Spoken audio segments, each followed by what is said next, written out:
Hi, Kara Curry Parker here, and I wanted to begin a collaborative evolutionary dialogue. So let what I talk about and share with you today in this video, let it be something that you allow to percolate in your mind and in your heart. Let's start a dialogue about the nature of an evolving economy.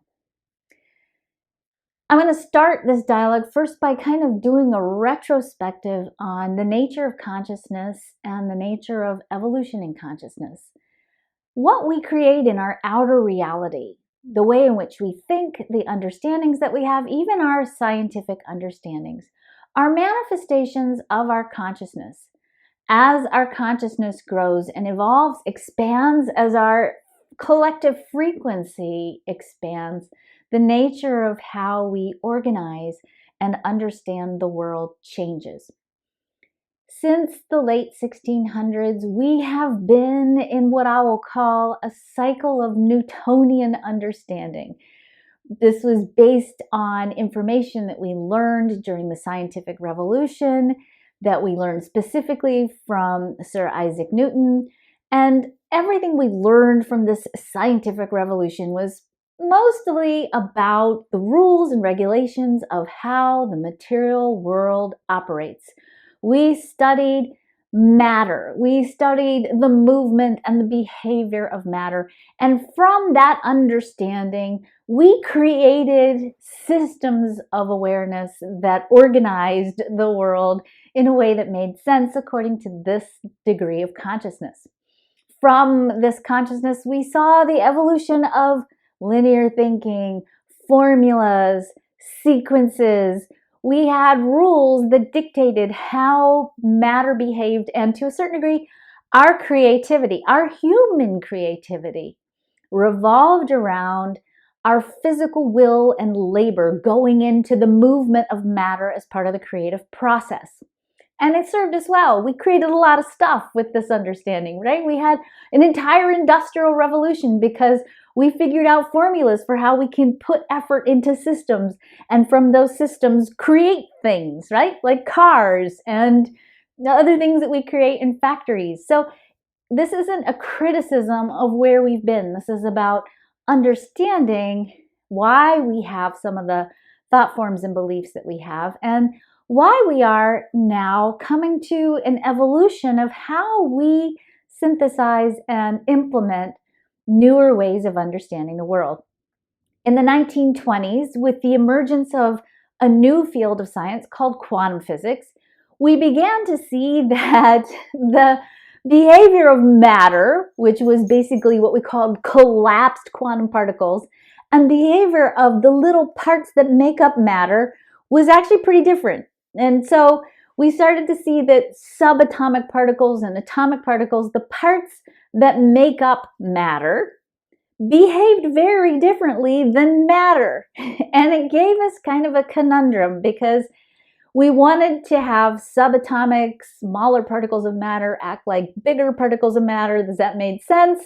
And when we started to see that, the rules of matter in the material world don't apply to quantum particles the same way, we started to have to go, okay, how do we bridge these different understandings? How do we integrate this new understanding of the quantum world in our Newtonian model of how the world works? Along with that evolution and that struggle and that conundrum, we saw the emergence of new thought, right? In the 1920s, we saw Charles Fillmore and Myrtle Fillmore and Unity consciousness at the Unity Church. We saw Ernest Holmes and New Thought. We had Madame Blavatsky. We had, a little bit further down the line, we had Madame Maria Montessori and Rudolf Steiner and all kinds of really brilliant thinkers that came out around that same time who started to say things like, well, if, subatomic particles behave this way and your observance of a subatomic particle, your perception, shifts the way it behaves, then maybe for us to create in the world, it's not just about moving the mud of the material world, but it's also about shifting our consciousness, and that maybe our consciousness, our perception creates our reality. So we had this beginning, oh, it wasn't really a beginning. I mean, certainly people have been talking about this from way before the 1920s, but it certainly caught fire as our consciousness evolved into this deeper understanding of our consciousness, our thoughts, our perceptions create our reality. This is a huge surge forward in understanding the nature, our true nature of our creative capacity. We are ultimately designed, and we are moving towards an even more expansive design of creating from consciousness, not just physically working, but augmenting the labor that we do on the planet with our consciousness, so that our creative capacity isn't just determined by our sheer effort and will, which to me answers a lot, because I have never in the 18 plus years, oh God, it's so much more than 18, in the 28 plus years that I've been a coach and a nurse and all the different other permutations of helping that I have used as a profession, in all those years that I've been working as a light worker in the world, I have never had a lazy client. I have never had a client that hasn't tried really hard to do the work. And the idea that maybe our creative capacity isn't just tied to the effort that we put forth, because if that was the case, we'd all be experiencing a very different level of abundance, I believe. If we instead recognize that maybe our true creative capacity comes from our ability to create in a quantum way, that if we create our own reality and our thoughts create our reality, maybe part of what's influencing what we create isn't just the effort, but also the consciousness. And also sometimes all those things that twist and warp and make applying high quality, high level, high frequency, abundant consciousness happen, i.e. your conditioning, your genetics, your belief field that you're operating in, even your past traumas, that those events become significant when we look at what's determining how and what you create in your life. And that maybe that judgment that you've experienced, or that even sense of brokenness sometimes, or shame that you're not doing it right, or that you're not applying enough effort, or that you're lazy, is actually not true at all. But that in fact, what really needs to happen for you to amp up your creative capacity and for you to reach a level of sufficiency and sustainable abundance is that you have to decondition. You got to get all that junk out of the way so that you are able to pull into your reality experiences, success, health, wellness, love, relationships, money, all that stuff you want and need more effectively when your consciousness is lined up with your true creative power. So as we move from this old Newtonian way of thinking, and this old Newtonian way of thinking that confers value only on the material, right? Think about our Newtonian economy. Value is determined and derived from money, right? Your business is valuable to the degree to which it is financially profitable. The work you do is determined by the value in the marketplace, and that value is set by how much are you charging. And in the personal coaching world, that's become a very powerful and very interesting dialogue, because we talk a lot about investing at the value point and valuing your own effort.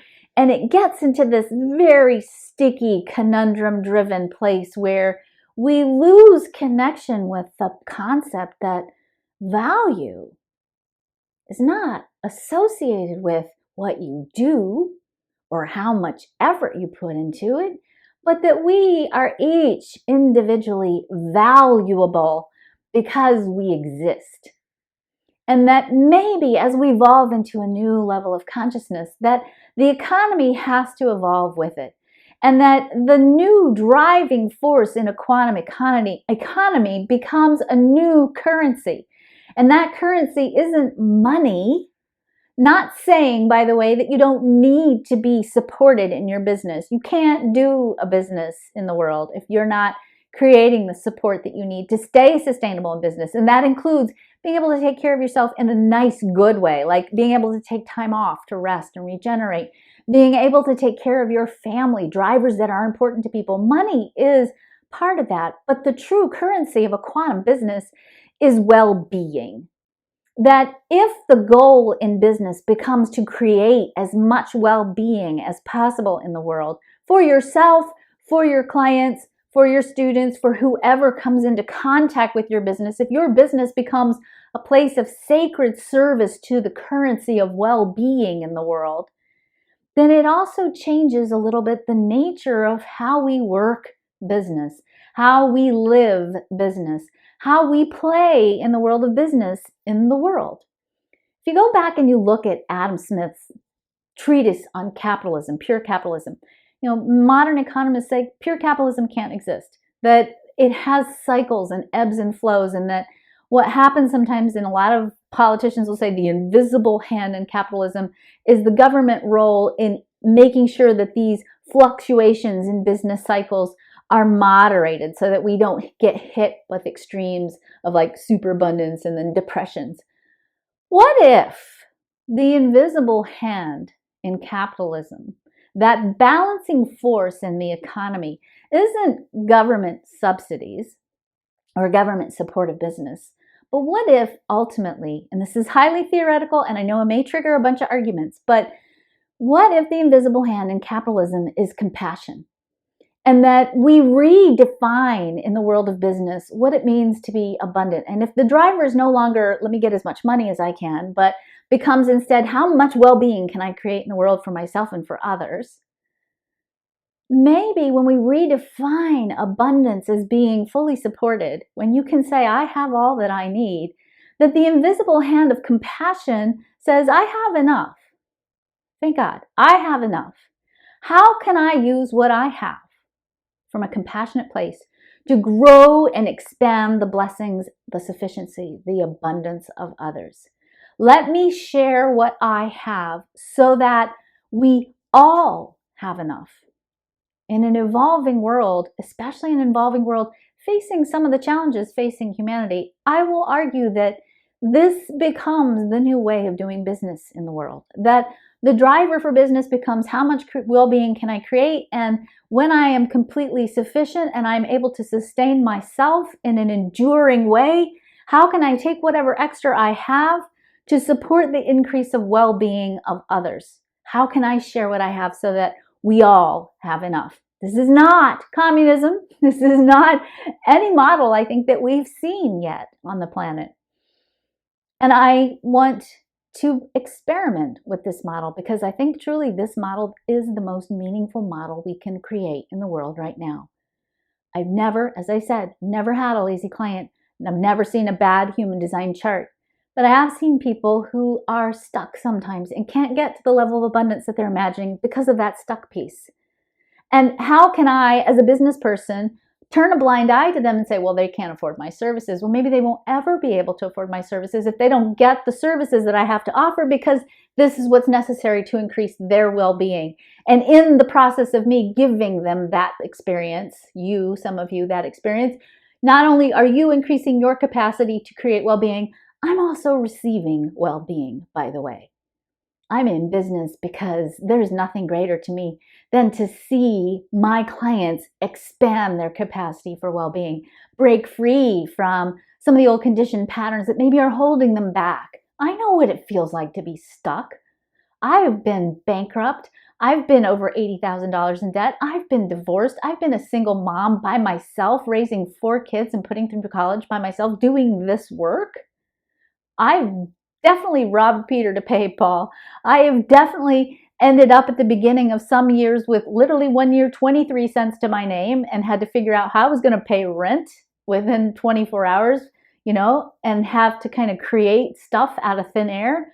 I know that game, and that's not a good game. It's not a creative game. It's not a productive game. It doesn't add more well-being to the world, and I don't think anybody should be playing that game in business anymore. Thank you all for listening to me. Thank you all for taking this time to share in this evolutionary seed.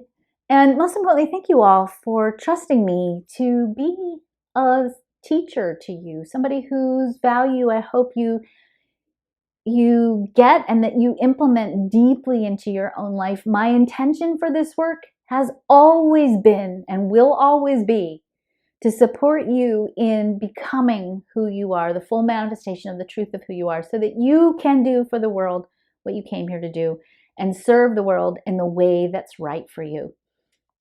Have a great week.